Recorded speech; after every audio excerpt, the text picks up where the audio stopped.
Ассаламу алейкум. Мен сиздер менен сатып алсаң өтө кымбат, бирок үйдө жасасаң өтө берекелүү болгон богатый пирогдун рецепти менен бөлүшөм.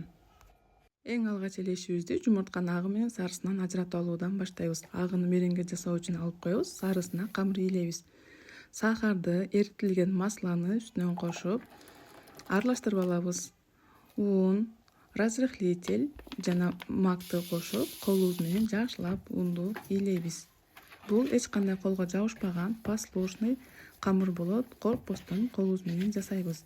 Даяр болгон камырды тындыруу үчүн пакетке салып, холодильникке сала турабыз. Эгер шашылыш болсоңуз, холодильникке тындырбай эле жасай берсеңиздер дагы болот. Холодильниктен чыккандан кийин камырыбызды тең экиге бөлөбүз да эки пергаментке толуктай кылып жайып алабыз. Камырдын жетпей калган жерлерине колубуз менен бириктирип жеткизип коебуз. Эки камырыбызды тең толуктай жайып алгандан кийин муну морозилкага кое турабыз.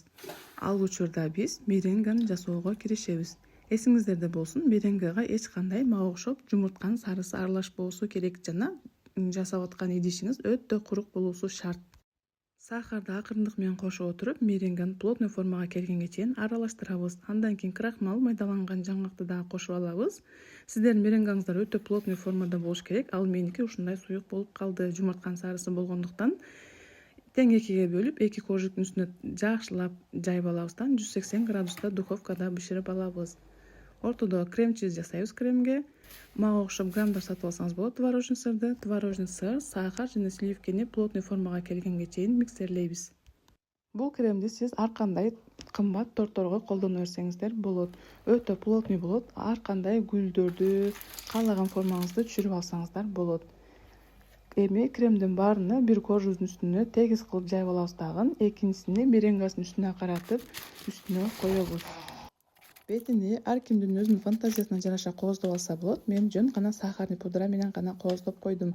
Ал эми сиз ар кандай гүлдөрдү тартып кооздосоңуздар болот. Сиз бул рецепт менен заказга жасап иштесеңиздер да болот. Четтерин толуктай кесип алып, сиз ошол четтери менен гана тоюп аласыз. Ал эми калганын клиенттин каалоосуна жараша кесип, салфеткаларга салып жасап кооздоп берсеңиздер болот. Бул өтө сонун богатый пирог. Дагы айтам, менин клиенттерим аябай жактырып, кайра сурашкан рецепт. Ойлонбостон, коркпостон бул рецепт менен заказга жасай берсеңиздер болот. Бетини мен малина менен кооздодум, а сиз ар кандай фантазияңызга жараша кооздосоңуздар болот.